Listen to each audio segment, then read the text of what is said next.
This is a podcast about one woman's mission to help entrepreneurs and business owners write better business books. Each week, we tackle your writing excuses, because there are excuses too, and help you beat the blank page of doom so that you can write the book that'll grow your life and your business. Now here's your host, Vicky Fraser. Hello and welcome to the 1000 Authors Show. I forgot what my podcast was called then. I'm Vicky Quinn Fraser and this is my husband Joe. Hello. Hello. How you doing, Joe? I'm all right. I'm a bit knackered. I've had a long day. I got up very early. I drove a long way. I did a bunch of stuff in a fridge and then I drove a long way back. So I'm feeling a little bit gravelly and a little bit tired, but I'm good, thank you. Oh, his face does not say he's good. His face was really sarcastic, just FYI. Oh. And yeah, I'm fine, thank you. Are you well? Yes, thanks. I'm very excited because we're recording this the day before my Weird and Wonderful Author Showcase is happening. Nice. So by the time this goes out, it will have happened and my Weird and Wonderful authors will have done an amazing job reading excerpts from their manuscripts, and I can't wait to hear what they're going to read. Lovely. It's going to be awesome. So yay, big round of applause to everybody. And everybody is Jocelyn Brady, Hilary Weiss, Melanie Osborne, Sarah Maguire, and Kendra MacDonald. Sweet. Yay! Awesome. So anyway, more on that next week when I'll have actually done it. When it's happened. Yeah. But Joe, what are you reading? I have read about 5 pages because I started last night, of Mistborn by Brandon Sanderson. He finished the Wheel of Time series, didn't he? He finished the Wheel of Time series. After what's his face? After Robert Jordan died. Yes. He wrote the last 3 books, I think. So I've already written his books. Yeah, but this is the first one that's just naturally his, I think, rather than him sort of continuing on another person's theme. So, yep, I can't really say I've read much of it because I opened it last night, read about 5 pages and then fell asleep. Well, if you enjoy his book, I think that's part of a trilogy, but also he's written about 50 bazillion other books. Yeah, he's a really well-respected sort of fantasy writer. Yeah, I've never read any of his stuff, No. so I might have a go. Cool. I am reading Please Don't Sit on My Bed in Your Outside Clothes by Phoebe Robinson. That is a perfectly sensible request. Is a perfectly sensible request. But apparently it's not widely known. That's the title. It's a book of essays. So it's a book of personal essays about, life and the universe and everything. And she's very funny. I love her style of writing. I love her storytelling. She's really, really funny. But part of the reason I wanted to read the book is because of the title, because I was just like, yes. And I have like a similar thing. Like some people are really funny about keeping their shoes on in other people's houses. And that really bothers me because it's like, don't bring like dog poo and muck and other people's grimness into my house. And even though at the moment we're living in a building site, I still don't really like walking around in my outside shoes, even though that's a safe thing to do if you haven't got any slippers. But I don't go into other people's houses and walk around with my shoes on because I just think it's rude and gross. And I will judge you. I will judge you for that. But yeah, so that title kind of grabbed me because I was like, absolutely don't sit on my bed in your outside clothes because... Don't sit on my bed. What are you doing in my bedroom? Get out. I mean, that too also. But I mean, imagine that, like, yeah, it's just like my bed is where I sleep and it's clean and lovely. And if somebody comes in with clothes that they've been wearing, like on a bus, for example, and then they sit on your bed and I'm like, right, now I've got to burn it. Got to burn the whole bed, buy a new one. But yes, so that was the thing that got me. And I was just surprised because she said Phoebe Robinson is a black woman, she's American, and she said it's a black people thing. And I was just like, oh, that's really interesting because it's also a me thing. And I'm like a shiny white gal. But I just thought, isn't that interesting where just, I don't know, just like family stuff. What you're taught by your family and things like that. And that's always been a thing that's been in my head. But I don't know where it came from because I don't really specifically remember being told not to, you know what I mean? But it's always been, the shoe thing has always been a thing. It's like, take your shoes off. Yes. When you come into my house. Yeah. I don't care if your feet smell. Actually, if your feet smell, you can leave as well. But also. Take your shoes with you. Take your shoes with you, yeah. So yes, that's it's not technically fiction. It's a book of essays. But I'm also reading, or I'm literally about to start reading, so I have nothing to say on this yet, Through the Language Glass by Guy Deutsch, which is January. I forgot what I was going to say. June. Then it's definitely not June. It's really fucking cold. Which is January's Bookaholics book, and it's all about seeing the world through the lens of language, I guess. Nice. And I'm really looking forward to starting it. So yeah, cool. So what's been happening this week at Casa Dingle? That's the question. Well, the Poopocalypse. That's what happened. Poopocalypse happened. That was fun. Yeah. I mean, we can't really go into too much detail about that, partly because we may well be breaking the law. And not deliberately, we're doing our best to fix it. We're doing our best, but temporarily might be quietly breaking the law a little bit. Don't tell anybody though. We are. It's not fit for. Well, we should have done this when we first moved in, but we're not on a like a. We're not on the mains. Not on the mains. Not got mains drainage. So with that comes septic tanks, and we're on steep land. So with the septic tanks come pumps and we're hoses. Pretty sure the previous owner DIY'd it, and you do not want. That's not the kind of thing you want to DIY, people. Don't DIY your sewage treatment, guys. So we are in the process of having a private domestic sewage treatment plant fitted, and it's very exciting. Really, never one of the things that I grew up wanting to have. But suddenly you end up in a house like this and you're like, that sounds great, I can't wait. We really need something like that right now. So yeah, it's fine. It's like, I feel like we should absolutely reiterate that everything is fine and clean, but it's just requiring a lot more maintenance on our part than it should do at the moment, and is a little bit stressful. Mm. So that's been fun. Yeah, I love that. And then we had did we talk about this last week? I don't think we did. Then we had a quote through for our new oak door for the bathroom. It's an internal door, folks. An internal door on hinges. And it's just like real simple. So planks. Imagine vertical planks with the horizontal planks. A couple of horizontals and like a Suffolk latch and some blacksmith hinges. And the guy who we asked to do it has done our windows and he's made our staircase. And beautiful work. He's so good at what he does. And when we first spoke to him about it, and this was a couple of months ago, he was like, "Oh, it'll be about 250 quid plus VAT." And then he came to measure a few days ago, and then a couple of days after that, he sent a quote through for £656, and I was like, "Dude, that's nearly 3 times the price. I did not expect it to come in at your original estimate." But that's taking the piss, and it's a no from us. Because even... You've got your anchoring all the wrong way around there. Totally the wrong way around. But even if he'd turned up and said to you, because he spoke to you, didn't he? Mm-hmm. Even if he turned up and said to you, "Look, it's going to be quite a lot more than I originally thought," that would have... I still wouldn't be paying £656 for an internal door, but I wouldn't be angry about it. And yeah, it was just he handled all of the communication totally wrong. But also... I'm not paying that much for an internal door. I'm just not doing it. And nor are you, right? No, I mean, you can go to these blacksmithy places and you can buy the hinges and the Suffolk latches for about 100 quid for all of it. 100 quid for all of the ironmongery and whatnot. And then, the oak is like about 100 quid, 150 quid maybe. And then the rest of it is a bit of effort. And we're going to make it ourselves, people. So we're going to make some doors. Yes, we are. We have watched some YouTube videos, and I know that sounds like kind of a dick move because, artisans making beautiful things. But honestly, this is a plank door, right? This is like nail pieces of timber together. And we're going to have a go. And, we just thought, we just basically said, what if we make our own door? Which is a beautiful segue into the title of this week's podcast episode, which is, What If? What if? What if? Okay, yes. Cool.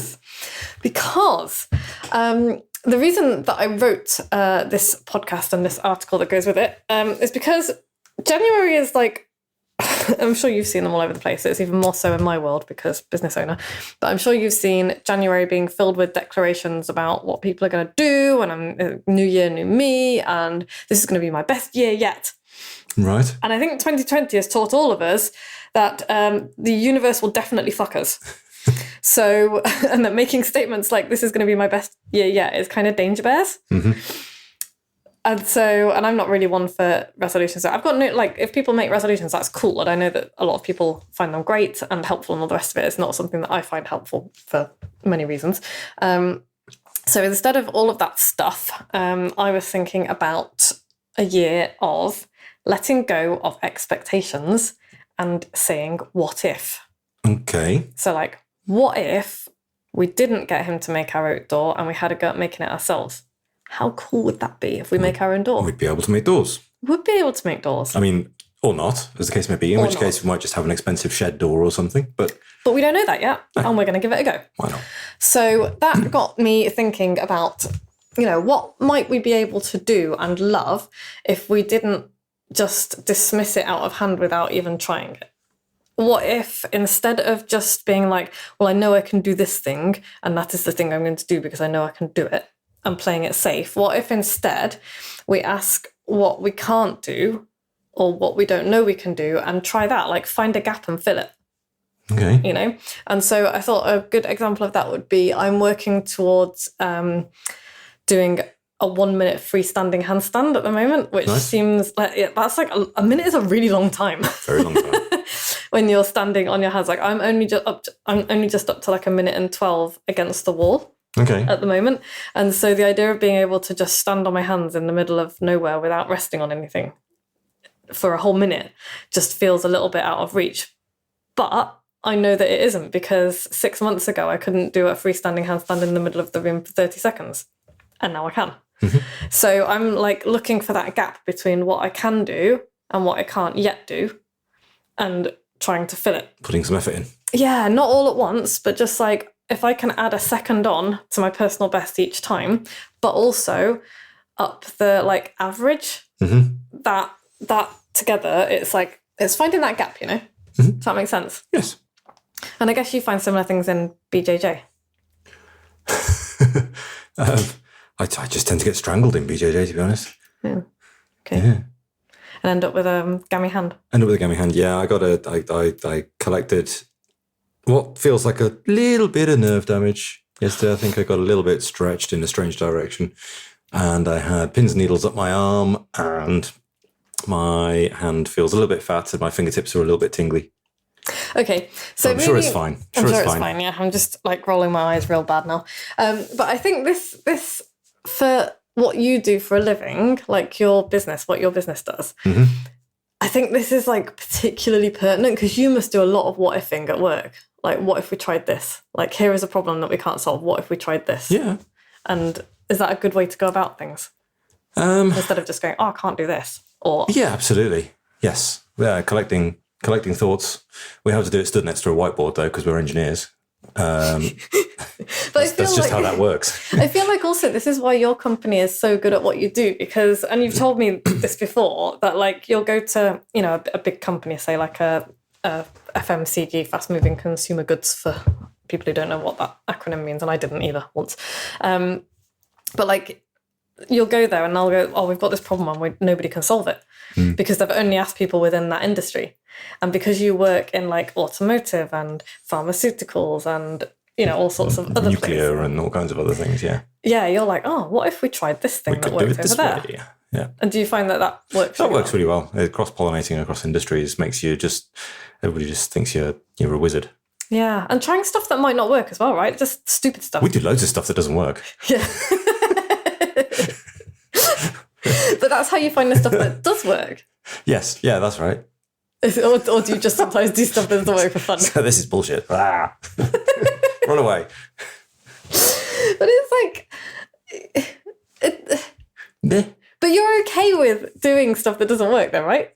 Yeah, I mean, we'll definitely give it a good old try. Yeah, we trial loads of things, and part of the creative process is, attempting things. Yeah, and giving yourself permission to screw it up. Yeah, you can screw it up. Because when you're trying stuff, presumably that's when you're trying stuff in your lab at work rather than in front of the customer. Preferably not in front of the customer. Usually when you're talking in front of the customer, you kind of want to have a reasonable idea that it's going to work. Yeah. But no, we find things that don't work all the time.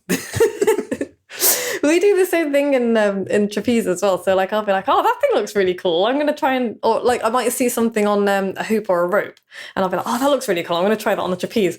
And sometimes it'll be like, oh yeah, that really does not work at all and actually might kill me.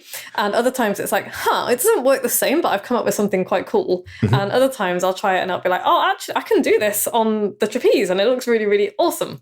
And so that's always fun. And it's the same with like writing. I'm in my MA, I'm in my poetry module at the moment, and I'm writing an awful lot of poetry that doesn't work at all.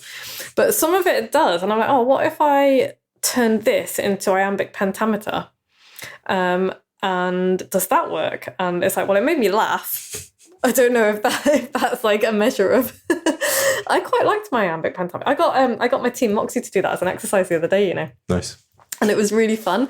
And they all kind of looked at me and were like, I'm not fucking doing that. And then like one by one, trickling in through Instagram and text message came their attempts at iambic pentameter. And I was like, these are actually really cool guys. Nice. So that was really fun. But yeah, it's all about accepting that, you know, if you try something new, you're probably not going to be very good at it at first. And that's not only fine, but cool and fun, because it is once you decide to try something and you're like, this is not going to go right at first, it becomes like fun because who cares? Like A, probably nobody's watching anyway. B, who cares if they are? And C, just have a go. What if you give yourself permission to not get it right? Yeah. And in fact, don't aim to get it right. Like aim to just like explore this area. Yeah. Like when I'm teaching handstands, I'm like, one of the things that trips people up, like quite literally sometimes, is that they are so focused on getting into the handstand that they're all over the place. And so I'm constantly like, this isn't about getting upside down. I want you to land as quietly as possible. And so that's your goal. You got to get your feet off the floor and then land as quietly as possible. Because if they can do that, I know that their muscles are working and they're in control. Whereas if their one goal is to get their feet as high as possible, they're flapping all over the place and crashing down really hard and injuring themselves. So it's that focus on the right thing. It's like you're not even trying to get into a handstand. That's not the object of it at all. It's what you're trying to do is this little thing that I've just told you to do. And then I'm like, you're not listening to me. Stop doing that. Do this. Which is always really fun. So give yourself permission to do something really badly or do the first tiny step of it. And that's always just super fun. And linked with that is this idea that instead of judging a situation or prejudging a situation or a thing or something that you've been asked to do as useless or a waste of time, you can say, what if I do it anyway? Or, you know, if you think, oh, I've got to do this thing and I'm really not looking forward to it, you can think, what if I do enjoy it? What if I turn it into a thing that will be fun? What if I play really loud Bhangra whilst I do this thing? Yes, this is Joe. This is Joe's methodology for cleaning. By the way, I will quite often come in to ear-splitting Bhangra while Joe is like dancing around the living room with a Hoover. It's really fun. So yeah, and that's actually a really good point because you turn something that is not fun into a fun thing. And it's like, I'm going to dance while I am cleaning. And I do the same thing in my office, except usually it's to 90s dance music. I mean, I'd recommend Bhangra. If you're not sure what music you want to do the cleaning to, Bhangra is the answer. It is cool. It's cool. I also really like Afrobeats for cleaning. Because it's chilled. So yeah, and also on the same tack, not everything we do has to be for like a good reason, air quotes. Sometimes you can just do it because you feel like it and because it's fun. You enjoy it. Yeah, and this is a thing that I feel really strongly about with writing as well. Like a lot of writing advice out there is all about, you can write to find out what you think. And this is true, by the way. We do write to find out what we think because you have to organise your thoughts. And I'm writing because it's therapy, because I want to get all my head trash out of my head and onto paper, and all that is perfectly valid. But sometimes you can just write for the pleasure of it, like for no other reason than I want to write a poem about that speck of dust that I can see floating around in the light, or I want to write a poem about how my houseplant is dying. Do you know, it isn't. Don't worry. One of my many houseplants. But yeah, and it doesn't have to be for a good reason or for any kind of purpose. It can just be for fun. Do you ever do that at work? Just like, I wonder what would happen if we did this thing that's not related to anything.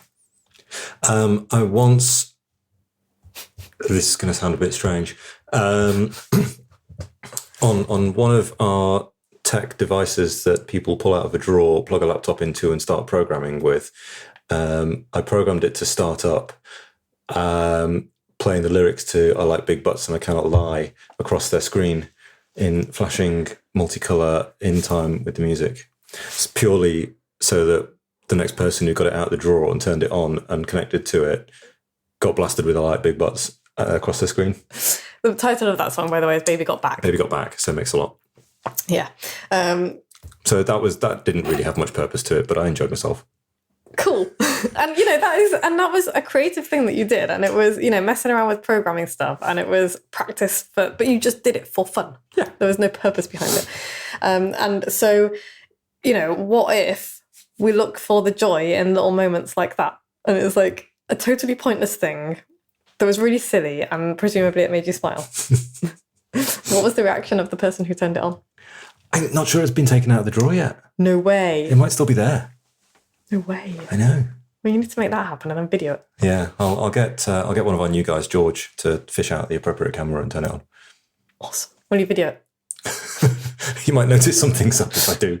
Set your video up first. Okay. Yeah. God, you need to think these things through. Okay, so yeah, looking for joy in the tiny moments. Mm-hmm. And again, that, like, if you've got to clean, how can you make it fun? If you've got to do something you don't enjoy, like sticking your arm into a septic tank, how do you make that fun? Is there any way to make that fun? No. Okay. No. Not everything. You can't make everything fun. Not everything is funnable. Not without several years of extensive fetish development. No. Okay. Fair enough. But all of the other tiny moments, we can look for fun in those. And we can look for joy in them. And, it doesn't have to be, we don't have to go on a massive holiday or make a big gesture. We can enjoy the small things. Enjoy the small things, yeah. And more on that next week, because that's what next week is all about, next week's episode. Already planned it, mate. Really? Yes, already planned it. It's not like you. I know. It's the new year, new me. I call bullshit. How dare you? So yeah, I'm going to leave you with one question, dear listener. What if you wrote your book? What if? What if you wrote your book? What if a year from now you were dropping me an email and being like, I wrote my book. I wrote my fucking book. I'm really proud of it. What if you write it? What if you publish it? What if people love it? What if people read it and it changes their life? What if you write it and it changes your life? That'd be cool. What if you write it and you find out what you really want to do with your life and your business? What if you write it and you realise that you are a writer and you're a good writer and your book is good? That would be pretty cool. What if you did something that you weren't sure you could do? That's definitely worth doing. It is. And you know what? You might not be able to do it and you might give up, and that's fine. But it's better to, I don't know, I think it's better to try and fail than to get to the end of your life and think, I wish I had tried to do that. Because that would suck. That would totally suck.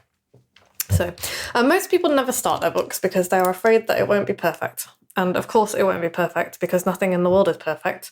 Or people do start their books and they do a little bit of writing and they realise it's not very good and they give up without giving themselves a chance to improve it. Like the handstand people. Because they don't give themselves the opportunity to write some rubbish and then put it right. Or I was just talking to one of my private coaching clients this afternoon, actually, and he was asking, we spent the session on writing tips because I want him to have to do as little editing as possible. He's going to have, there's always extensive editing to do, but the better your first draft, the less editing. And so he was like, I'd really appreciate some writing tips because I picked up on a couple of things. And I was giving him a few exercises to do and a few things to think about when he was writing.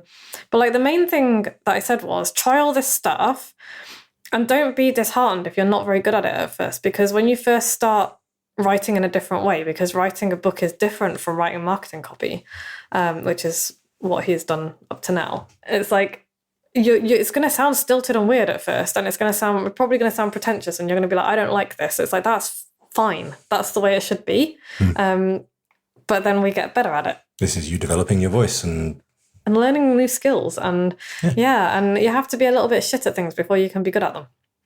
I know I say that a lot, but it's just really true. I mean, we forget. We're like, I'm going to try this new thing, and if I'm not good at it straight away, I'm done. And, it's very rare that we're good at something straight away. And I think people... Actually, this is really funny because I tried a new aerial class at the studio. I tried sling, which I hadn't tried before. I've never done it before.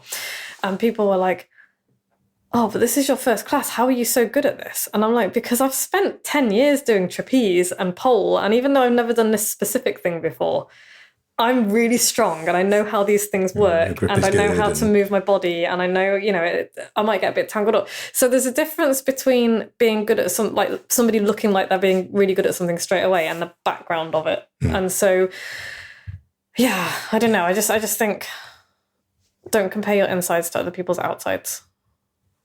It's true. So yes, write your book. What if you wrote your book, people? What if you tried the thing? And if you do, you don't have to do it alone. Get help. You can get help from me. Why not? Yeah. Anyway. Right. So you could take away, Joe. What's takeaway? Takeaway. Start writing about your life. Learn storytelling techniques. Start publishing, even if it's only on social media. And remember, your aim is always to connect and entertain. I'm pretty sure that was last week's. Do you reckon? Yeah. Yeah, look. Oh, that's what we did last week. Joe, should we do a better takeaway? We could do a better takeaway. I think it should be simply let go of your expectations. And try stuff. Let go of your expectations, say what if, and give it a try. Because we can all do that regardless of